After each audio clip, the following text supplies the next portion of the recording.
Hello friends, welcome back to your own channel RJ Madhura. बहुत बहुत स्वागत है दिल से आपका आपके खुद के चैनल पे। आप सबको पता ही होगा कि कबीर जी ने कहा है कि आपके जीवन में निंदक होना बहुत ज़रूरी है, एक दुश्मन, एक क्रिटिक होना ज़रूरी है। जैसे साबुन और पानी के बिना शरीर साफ नहीं होता, कई बार आपकी प्रगति निंदक के बिना पॉसिबल नहीं होती। आइए देखते हैं आज की रीडिंग में कि आपके दुश्मन आपकी लाइफ में इतना इंटरेस्ट क्यों ले रहे हैं। स्टार्ट करते हैं आज की ये खूबसूरत सी रीडिंग कि आपके दुश्मन, आपके क्रिटिक आपकी लाइफ में क्यों इतना ज़्यादा इंटरेस्टेड हैं, क्यों आप पर ताक लगाए बैठे रहते हैं, क्या चाहते हैं वो, क्यों आपकी लाइफ में इतना ज़्यादा इंटरेस्ट लेते हैं।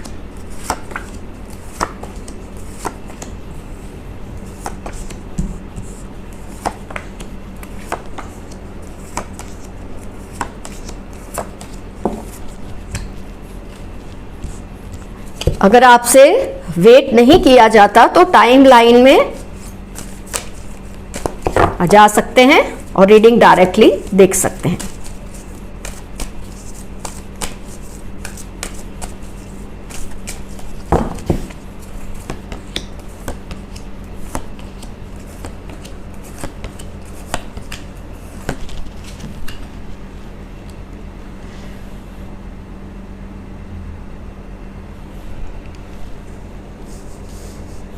कार्ड्स एडजस्ट कर लूं ताकि आपको शिकायत ना रहे कि कार्ड्स नजर नहीं आ रहे। यस, सो फ्रेंड्स, आइए पहले सबसे पहले तो चेक आउट करते हैं कि आपके दुश्मन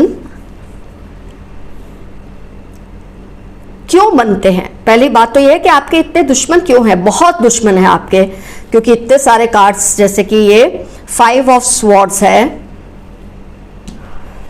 10 ऑफ स्वॉर्ड्स है, डिसीट का कार्ड है। यस, आपकी लाइफ में दुश्मन तो काफी हैं। अब उसकी वजह यह है कि आप भी कुछ कम नहीं है। बोलने में आप बहुत ही ज्यादा तेज तर्रार हैं, बोलने में आप कुछ भी बाकी नहीं रखते। आपका जो बोलने का अंदाज है, कई बार वो ऐसा होता है कि जो आपके दुश्मन होते हैं ना, उनको कड़वा लगता है। आपके दोस्तों को कभी आपका अंदाज कड़वा लगेगा ही नहीं, आपके दुश्मन को आपका अंदाज कई बार कड़वा लगता है। तो डेफिनेटली आप जब बोलने में इतने माहिर होते हैं, इतने तेज होते हैं, तो आपके दुश्मन आपसे फड़फड़ाते हैं, आपसे थर्राते हैं, आपसे डरते भी हैं। तो जब वो आपसे डरेंगे, डेफिनेटली आप पे ध्यान रखने की कोशिश करेंगे। आपका एक बेबाक अंदाज, आपका एक ब्लंट तरीका बात करने का, और आपका इतना हुनरमंद भी होना। 8 of pentacles, you are so clever in your aptitudes, in your skills, कि हो सकता है आपके दुश्मन ज़्यादा होते हैं। जब आप किसी काम में अच्छे होते हैं, जब आपके अंदर कोई हुनर होता है जिसकी वजह से आपको पॉपुलैरिटी मिलती है, प्रॉस्पेरिटी मिलती है, तो डेफिनेटली आपके दुश्मन चाहते हैं कि आपकी प्रगति स्लो हो जाए। ये तो नॉर्मल है। आपके दुश्मन आप पर हमेशा फोकस रखते हैं, आपकी लाइफ में इंटरेस्ट लेते हैं। आपका क्या मूवमेंट है, आपकी लाइफ में क्या चल रहा है, इस पर बहुत ध्यान देने की कोशिश करते हैं। आपके दुश्मन आपके फ्रेनेमीज भी है, आपसे अटैच्ड भी हैं और आपके दुश्मन भी हैं। आपके कुछ ये दोस्त भी हैं, आपके कुछ ये दुश्मन भी हैं। कुछ मिक्स सा आपका इनके साथ रिलेशनशिप है। इनमें पेशेंस नहीं है कि ये आपको 2 मिनट भी अकेला छोड़ दे।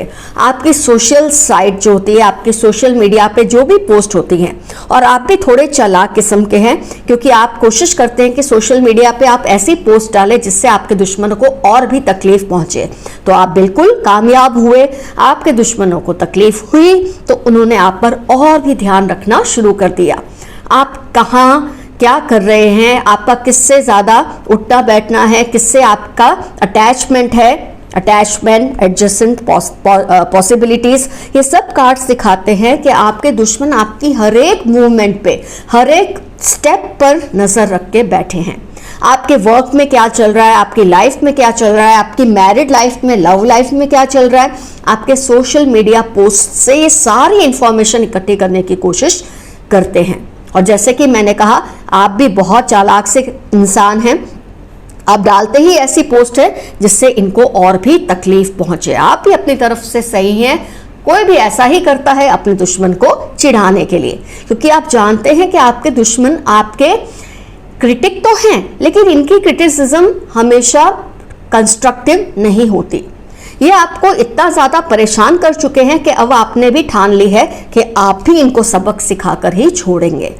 हाँ, मेरे कई व्यूअर्स हो सकते हैं जो थोड़े नरम दिल के होते हैं, थोड़ा बहुत आप ऐसा करते हैं लेकिन फिर आप घबरा के पीछे हट जाते हैं, लेकिन ज़्यादातर मेरे व्यूअर्स मुझे ऐसे दिख रहे हैं जो अपनी लव लाइफ को फ्लॉन्ट करते हैं सोशल मीडिया पे, अपने अचीवमेंट्स को फ्लॉन्ट करते हैं।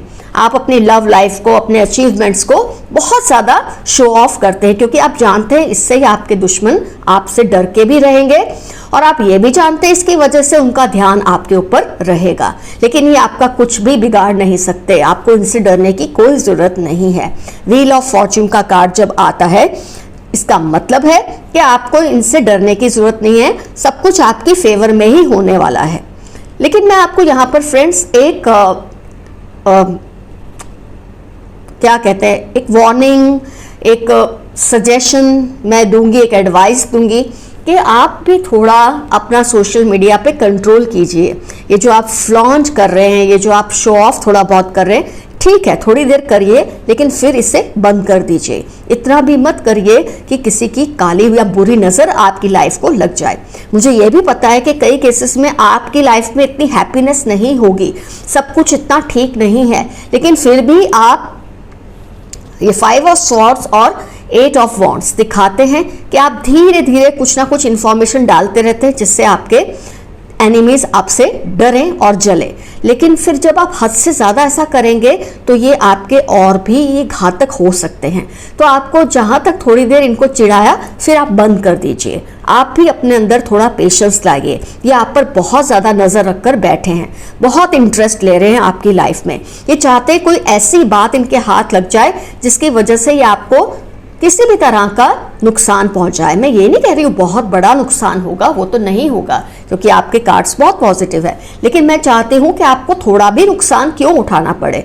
तो आप थोड़ा बहुत उन्हें टीज करके फिर छोड़ दीजिए, फिर थोड़े स्लो हो जाइए। आप बहुत तेज़ी से आगे बढ़ रहे हैं, इनको टीज करने में, इनको चिढ़ाने में आप बहुत तेज़ी से आगे बढ़ रहे हैं। तो मेरी इतनी एडवाइस रहेगी, अब आप थोड़ा स्लो हो जाए, क्योंकि ये बहुत ज़्यादा आप पर नज़र रख के बैठे हैं।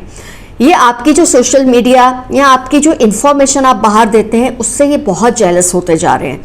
इनको ऐसा लग रहा है कि आप जो दिखा रहे हैं वही सही है, क्योंकि कई केसेस में मैं जानती हूँ आप वो भी दिखाते हैं जो एक्चुअली नहीं है, और आपका मकसद होता है इनको कंट्रोल में रखना, इनको थोड़ा डरा के रखना। बिल्कुल सही है, लेकिन थोड़ा सा कीजिए और फिर बंद कर दीजिए। आप अपनी लाइफ पे फोकस कीजिए, अपने आप को डेवलप करने में फोकस कीजिए। कॉन्ट्रैक्ट का कार्ड आया है, गॉडेस ऑफ मून का कार्ड आया है। सब अच्छा ही होने वाला है आपकी लाइफ में, आपको इससे डरने की ज़रूरत नहीं है। लेकिन डर का माहौल तब बनता है जब आप भी कुछ ओवरडू कर देते हैं। तो आपने जितना इनको टीज किया करना था कर लिया, अब आप थोड़े स्लो हो जाएं और अपनी जो स्किल्स है उस पर ध्यान दीजिए, अपनी लाइफ के गोल्स पर ध्यान दीजिए और इनको चिढ़ाना अब कम कर दीजिए। ये ऑलरेडी जल भुन गए हैं, आपने जो कुछ भी इनको करना चाहता, जो फील कराना आप चाहते थे, वो असर इन पर हो चुका है। लेकिन अब ज़रूरी है आप सच में अपनी लाइफ पर फोकस कीजिए। बहुत ही ध्यान से ये आपके मूवमेंट्स को ऑब्जर्व कर रहे हैं, आपकी हर बात को फेस वैल्यू पे ले रहे हैं। इनको जो भी आप पोस्ट डालते हैं सच ही लगती है, इसलिए आप इनको जो चिढ़ाने के लिए जितनी पोस्ट आपने डाली थी अब वो हटा दीजिए और नॉर्मल रहिए। उनको जो कुछ असर आप करवाना चाहते थे वो ऑलरेडी इन पर हो चुका है। But now the call of time is focus on your achievements, on your happiness, उस पर ही ध्यान दीजिए। आपने इनके पास्ट की, इनकी जो एक्शंस थी, इन्होंने जो कुछ भी आपके साथ किया होगा, आपको हर्ट किया होगा, डेफिनेटली जब कोई आपका दुश्मन बनता है उसकी पीछे की वजह होती है कि उसने आपको किसी तरह का दुख दिया है। आप उसको पकड़ के अब मत बैठिए और उसमें से बाहर आ जाइए। चैरियट कार्ड आपको ये समझा रहा है कि इसमें से अब आप बाहर आ जाइए। ये अब आपको इस पर इतना ज़्यादा फोकस करने की ज़रूरत नहीं है। आपने, जैसे कि मैंने कहा, जो आप फील करवाना चाहते थे आप करवा चुके हैं। आपका जो भी इनसे अटैचमेंट है ना, इस तरह का इनको टीज करना, चिढ़ाना, इसको भी आप कम कर दीजिए। पेशेंस रखिए, ये आपके लिए बहुत सारे सिग्नल्स आ रहे हैं, क्योंकि बहुत ज़्यादा ऐसे करने से दुश्मनी और भी बढ़ती है। ऑलरेडी पास्ट में आपको कुछ इनसे ऐसे एक्सपीरियंस हुए हैं जो प्लेजेंट नहीं है। 5 of swords, 10 of swords. Already deceit, आपको ये धोखा भी दे चुके हैं किसी ना किसी तरीके से। आपकी सेल्फ रिस्पेक्ट को इन्होंने हानि पहुंचाने की कोशिश की है, आपको जलाने की कोशिश की है, आपको लेट डाउन करने की कोशिश की है। ये सारे कार्ड्स में ये सब तो क्लियरली दिखता है, लेकिन आपने भी बहुत इनसे जो इनका हिसाब बराबर करना था आप भी कर चुके हैं। लेकिन अब आप इतना आगे शायद बढ़ रहे हैं कि इनका पूरा फोकस हर चीज से हटकर आप पर है। और मैं नहीं चाहती मेरे व्यूअर्स को किसी भी तरह का इतना सा भी नुकसान पहुंचे ऐसे लोगों की वजह से। तो आपने जो कुछ खेल करना था आप कर चुके हैं, कामयाब भी हो चुके हैं, पर अब ये खेल को यहीं लिमिट कर दीजिए। This is the call of time. आपको आपके कार्ड्स यही कह रहे हैं कि अपनी लव लाइफ या अपनी मैरिड लाइफ, अपने जो भी आपके स्किल्स हैं, करियर है, रिस्पॉन्सिबिलिटीज है, उन पर ही ध्यान दीजिए। बहुत हो चुका है ये सब खेल। ये जो चूहे बिल्ली का खेल आप दो लोगों में चल रहा है, आपके दुश्मनों में और आपने, अब इसे आपको खत्म करना बहुत ज़रूरी है। ये एडवाइस आपके लिए निकल कर भी आई है। तो फ्रेंड्स, आप जिस वजह से अपने दुश्मनों से परेशान थे, आपने उसका कुछ ना कुछ जवाब उनको अपने तरीके से दिया ही हुआ है, उन पर इसका असर भी हुआ है। लेकिन अब आपको इसे बंद करना ज़रूरी है। इससे पहले कि बात बहुत आगे निकल जाए, आपको इसे कंट्रोल करना ज़रूरी है। व्हील ऑफ फॉर्च्यून कह रहा है ये कार्ड कि नाउ स्टॉप दिस साइकिल। जो करना था आप कर चुके हैं, आप सक्सेसफुल भी हैं, but now you should stop here. तो फ्रेंड्स, आज की रीडिंग शॉर्ट एंड स्वीट थी, लेकिन आपको बहुत इंपॉर्टेंट मैसेज मिला है कि कैसे आपके दुश्मन आप पर ताक लगा के बैठे हैं, आपकी हर मूवमेंट को ऑब्जर्व कर रहे हैं। पास्ट में इन्होंने आपको काफ़ी परेशान किया है, जिसकी वजह से आज आप ये सब उनके साथ कर रहे हैं। लेकिन अब इसका असर हो चुका है। Now you should be stopping yourself. बहुत पॉजिटिव कार्ड्स आए हैं आपके, सब अच्छा ही होने वाला है, इनसे डरने की ज़रूरत नहीं है। लेकिन अगर आप इस खेल को बहुत ज़्यादा आगे बढ़ाएंगे तो कुछ ना कुछ आपको नुकसान पॉसिबल है कि हो सकता है। Take care of yourself, keep coming. Your friend RJ Madhura. Love you all, see you soon, bye bye.